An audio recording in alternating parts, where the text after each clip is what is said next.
और भाइयों, मंच पर उपस्थित सभी वरिष्ठ नेता, मेरे किसान भाइयों और बहनों, सबसे पहले तो मैं आप सबको बहुत बहुत धन्यवाद देना चाहती हूं कि इतनी गर्मी में आप सब मेरा इंतज़ार कर रहे हैं और मेरी बातों को सुनने के लिए आए हैं। देखिए, ये मेरठ की धरती है। यहाँ से स्वतंत्रता संग्राम का पहला विद्रोह शुरू हुआ। यहीं से हमारी आज़ादी की लड़ाई शुरू हुई। उस आज़ादी की लड़ाई में कौन शामिल था? किसने दिलवाई आज़ादी हमारे देश को? इस देश के किसानों ने दिलवाई। उस समय हजारों किसान आंदोलन में जुटे, बहुत लोग शहीद हुए और बहुत हिम्मत से उन्होंने लड़ाई लड़ी। क्यों लड़ी थी ये लड़ाई? इसलिए कि जो अंग्रेजी साम्राज्य था वो किसानों को शोषित कर रहा था। अंग्रेजी कंपनी के लिए लगान वसूल की जाती थी और जो किसान की मेहनत थी उसकी कमाई उसको मिल नहीं पाती थी। आज इसी तरह से भाजपा की सरकार भी किसानों का शोषण कर रही है। 3 ऐसे कानून लाई है जिससे आपकी जो कमाई है वो आपको ठीक ढंग से नहीं मिल पाएगी। आप अच्छी तरह जानते होंगे कि ये 3 कानून क्या है। सबसे पहला कानून बड़े बड़े उद्योगपति खरबपतियों को जमाखोरी की इजाजत देता है। वो कितना भी जमा करे, कब करे, कितने समय के लिए करे, आपको कितने दाम पर बेचे, सब उन्हीं पर निर्भर है। ये है पहला कानून। दूसरा कानून भी बड़ा दिलचस्प बनाया है।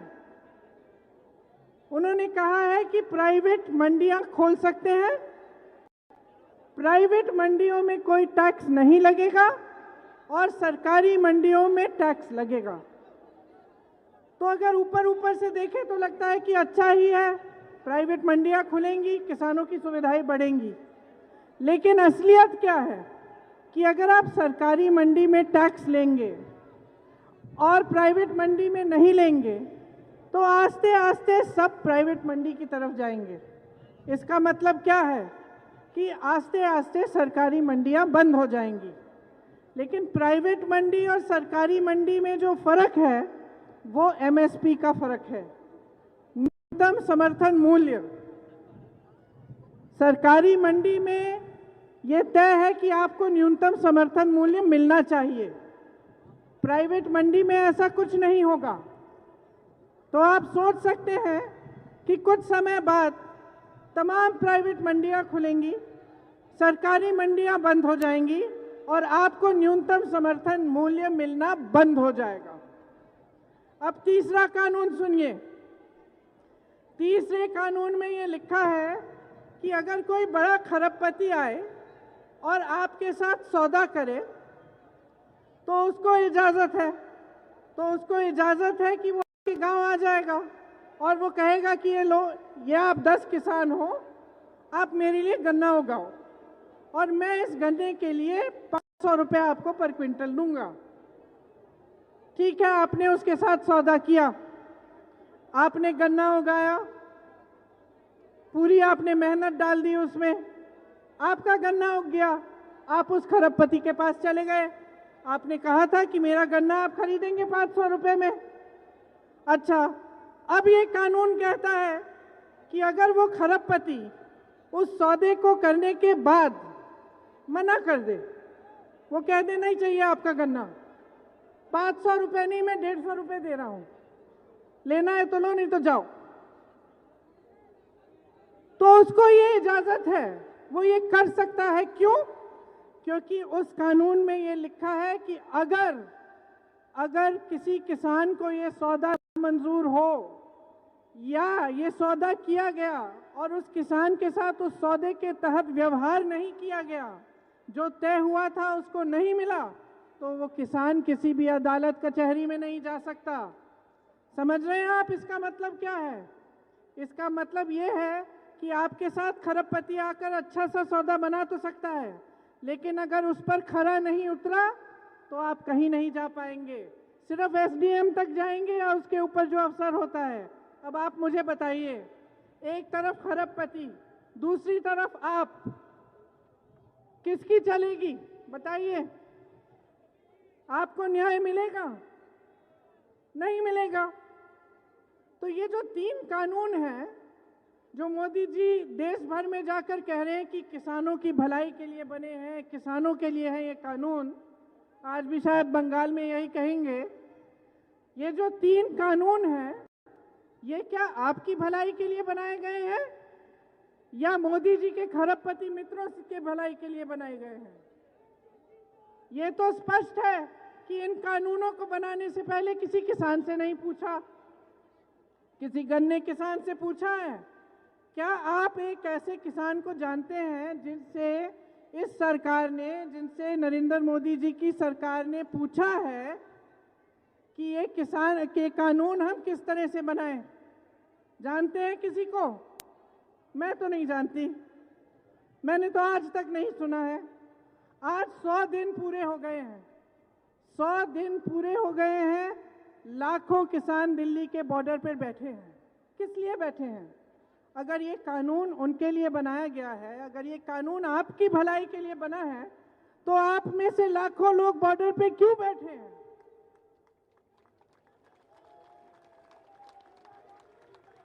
और देखिए देखिए देखिए किसानों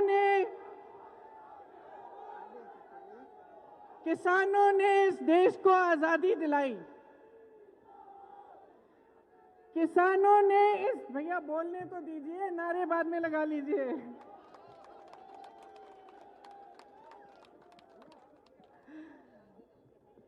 किसानों ने इस देश को आजादी दिलाई।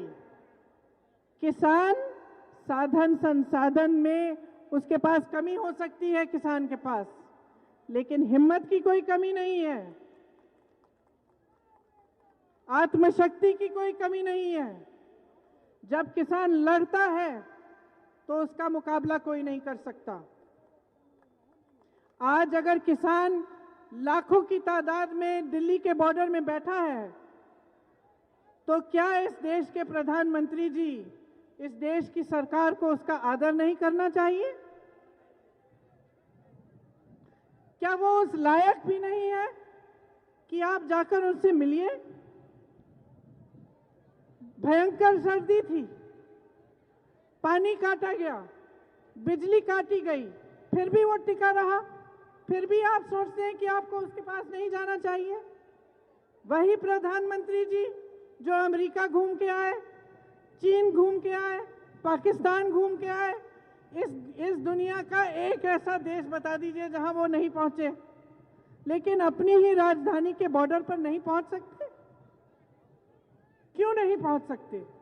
क्योंकि वो किसानों का आदर नहीं कर रहे हैं, क्योंकि उनकी सरकार किसानों के लिए नहीं चल रही है, देशवासियों के लिए नहीं चल रही है। उनकी सरकार उद्योगपतियों के लिए चल रही है, बड़े बड़े खरबपतियों के लिए चल रही है। 2 मित्र हैं उनके, हम 2, हमारे 2 मित्र हैं और 2 लोग सरकार चला रहे हैं। उनकी मनमानी है, कुछ भी कर सकते हैं, लेकिन देशवासी की कोई सुनवाई नहीं है। आज ये परिस्थिति है। आज किसान पर हर तरफ से वार है। बिजली के दाम बढ़ चुके हैं, पेट्रोल डीजल के दाम हद से ज्यादा बढ़ चुके हैं। डीएपी को देखिए, हर तरफ से आप पर वार है। लेकिन आपका समर्थन करने वाला कोई नहीं रहा सरकार में। आपको मदद करने वाला, आपको मजबूत करने वाला, आपके विकास को, आपके भविष्य को मजबूत करने वाला कोई नहीं है। ये स्थिति है आज। तो इस स्थिति को बदलने के लिए क्या करेंगे आप? आपको खड़ा रहना पड़ेगा, आपको टिका रहना पड़ेगा। जो मजबूती आपने 100 दिन के लिए दिखाई है, उस मजबूती को और भी ज्यादा बढ़ाइए, और भी शक्ति से टिके रहिए, क्योंकि इस सरकार को सुनना ही पड़ेगा। आपकी जो परिस्थिति सरकार ने बनाई है, उसी तरह की परिस्थिति आपको सरकार के लिए बनानी पड़ेगी कि बगैर आपके सुनवाई किए ये सरकार आगे बढ़ नहीं पाएगी। यही परिस्थिति आपको बनानी पड़ेगी। आपको मालूम है कि जो गन्ने का बकाया है उत्तर प्रदेश में कितना है? कौन बताएगा? 15,000 करोड़ बकाया देश का बकाया है। उत्तर प्रदेश का बकाया 10,000 करोड़ है। अब आप सोचिए कि कितने साल हो गए आपको ये बकाया नहीं मिला। क्या किया होगा सरकार ने इन पैसों से? सोच सकते हैं? मोदी जी ने, प्रधानमंत्री नरेंद्र मोदी जी ने 2 हवाई जहाज खरीदे हैं। 2 हवाई जहाजों की कीमत 16,000 करोड़ रुपए है। आपका बकाया पूरे देश भर के गन्ने का बकाया 15,000 करोड़ रुपए है। 2,000 करोड़, दो हवाई जहाजों में 16,000 करोड़ रुपए खर्चे, आपका बकाया 15,000 करोड़। संसद के सुंदरीकरण के लिए 20,000 करोड़ रुपए अलग कर रखे हैं, लेकिन आपका बकाया नहीं मिल रहा है। कहते हैं आपके बकाये के लिए पैसा नहीं है। सोचिए, जो सरकार 2 हवाई जहाजों पर आपके बकाये का पैसा खर्च सकती है, वो आपका बकाया नहीं दे सकती। जब आपसे किसान बीमा लिया जाता है, आपको मालूम है कि उनके खरबपति दोस्तों की कितना फायदा हुआ है? 26,000 करोड़ रुपए आपके बीमे से गए हैं उनकी जेब में। आपके बीमे से 26,000 करोड़ बड़े बड़े खरबपतियों के जेब में गए हैं। ये स्थिति है इस सरकार की, और इस स्थिति को बदलने की शक्ति सिर्फ आपके हाथों में है। सिर्फ आप ही बदल सकते हैं। आपने अब कई सालों से इन सरकार के जुल्म सह लिए हैं। आप आवाज उठाते हैं, आपको मारा जाता है, पीटा जाता है। 215 किसान शहीद हुए। मेरे भाई राहुल गांधी जी ने संसद में सिर्फ ये कहा कि 215 किसान शहीद हुए हैं, हम सबको खड़ा होना चाहिए, 2 मिनट का मौन रखना चाहिए। आपको मालूम है कि इस सरकार का एक भी सांसद खड़ा नहीं हुआ, बैठा रहा, हंसे वो। बाकी विपक्षी दलों के सारे नेता खड़े हुए, मौन रहे 2 मिनट के लिए। क्यों? क्योंकि आपका आदर करते हैं। लेकिन प्रधानमंत्री मोदी जी ने आपका मजाक उड़ाया, तरह तरह के नाम कहलाए आपको। भरे संसद में ये कहा कि किसान को उल्टी सीधे शब्दों से कहा कि किसान आंदोलनजीवी है। क्या होता है आंदोलनजीवी? परिजीवी है कहा। आप सब समझते होंगे अच्छी तरह की परिजीवी क्या होता है।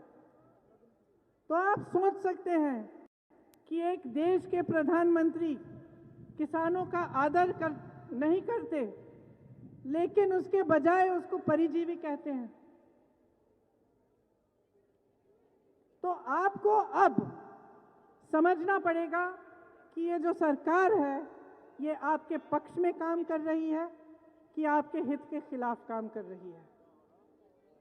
तो आपको समझना पड़ेगा कि जब आपने ही इस सरकार को शक्ति दी है, नेता आपने बनाए हैं, प्रधानमंत्री जी पर भरोसा करके आपने उनको वोट दिया, आपने उनको मजबूत बनाया, तो अब समय आ गया है कि आप जागें और इस सरकार के खिलाफ जिस तरह से आप आंदोलन कर रहे हैं दिल्ली के बॉर्डर पर, उस तरह से गांव-गांव में आंदोलन करिए और खड़े हो जाइए अपने हक के लिए।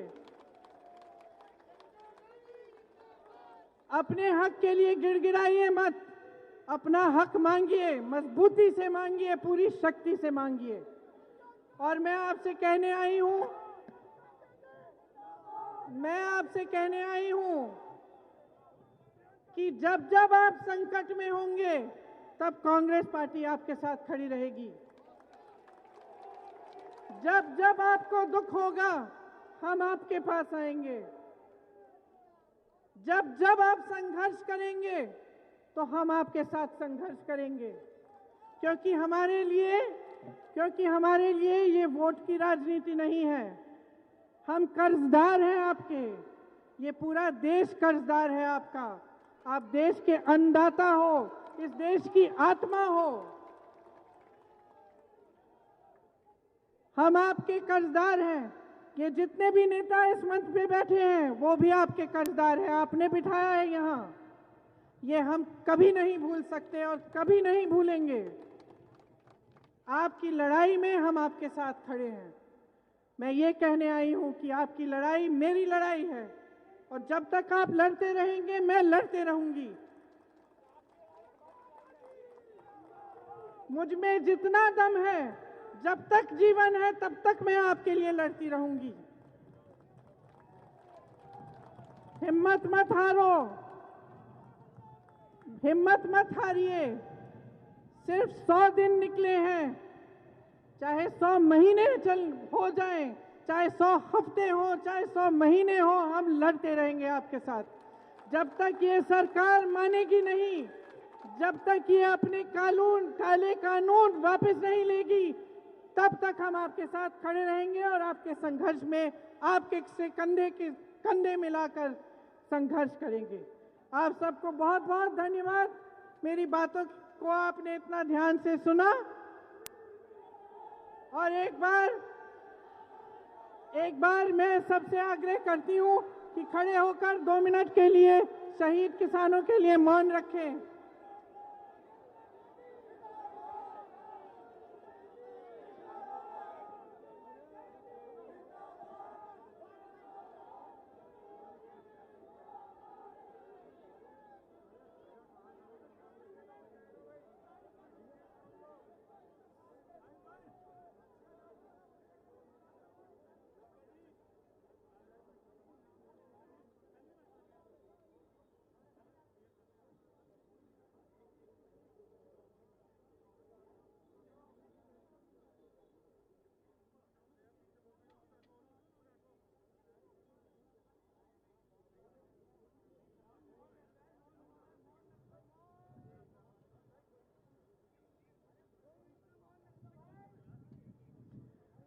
जय जवान, जय जवान, जय जवान, जय हिंद।